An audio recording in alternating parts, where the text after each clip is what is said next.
Can you really plan an international trip with only $500? Not a fantasy trip, a realistic one. Today, I'm going to try. I start by fixing the total budget, $500. That means everything must fit inside this limit: flight, hotel, food, and local transport. So the first question is simple. Where can I go that doesn't waste most of the money on airfare? I look at three possible regions: Southeast Asia, the Middle East, and Eastern Europe. Southeast Asia is cheap for food and hotels, but flights are often expensive. Eastern Europe can be affordable, but accommodation adds up quickly. The Middle East is close, but daily costs are higher. Now I compare real logic instead of dreams. A cheap country is useless if the flight alone eats half the budget. I imagine country A with a cheap hotel but expensive flight, and country B with a cheap flight but slightly higher food costs. The smarter choice is usually the place where the flight is cheaper, because food and transport can be controlled later. So I create a simple rule. Flights should not be more than $200. That leaves $300 for everything else. With that rule, several countries disappear immediately.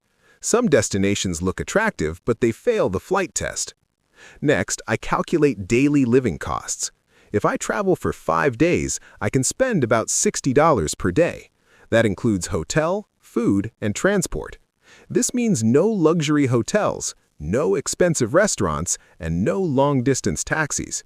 It becomes a backpacker-style trip, but still comfortable. I compare two imaginary choices. One destination has beautiful beaches and cheap food, but high hotel prices. The other has average scenery, but very affordable hotels and public transport. Logically, the second one gives me more freedom and less stress.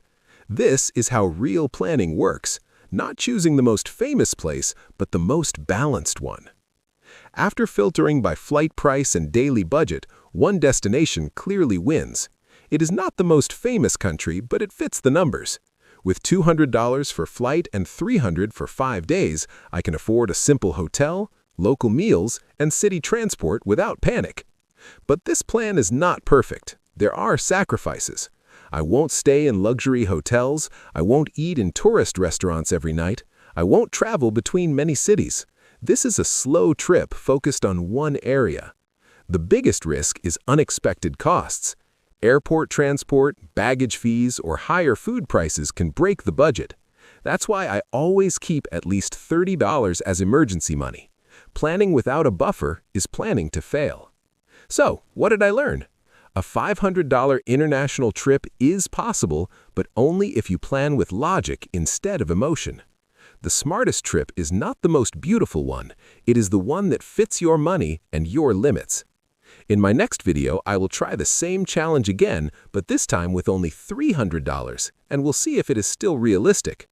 If this kind of realistic travel planning helps you, subscribe to the channel and join me for the next experiment.